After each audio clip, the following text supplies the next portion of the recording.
అందరికీ నమస్కారం అండి.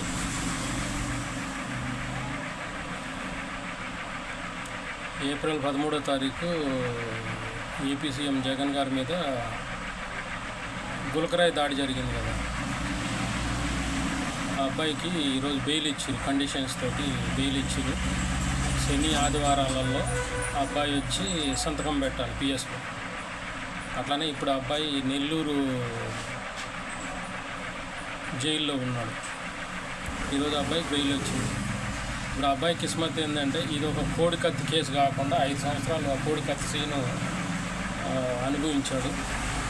చలో అబ్బాయికి జైల్లో ఉంటూనే ఎల్ఎల్బి చదివిండంట కోడి కత్తి సీన్ అయితే.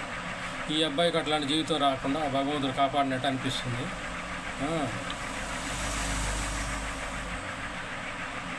మంచి డెసిషన్ కోర్టులు కొన్ని విధాలుగా. ఒకరోజు నేను దీని గురించే వీడియో పెట్టాను.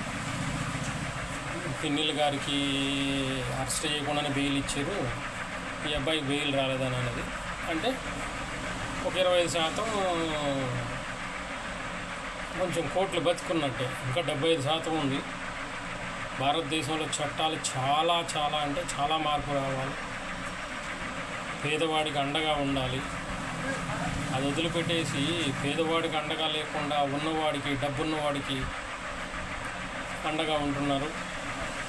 దీనికి అబ్బాయికి ఆ దేవుడు అండగా నిలిచి ఈరోజు కండిషన్ బెయిల్ ఇప్పించారు. చూద్దాం ఏమవుతుందో అబ్బాయికి. నమస్తే. నా ఛానల్ సబ్స్క్రైబ్ చేసుకోండి అబ్బా.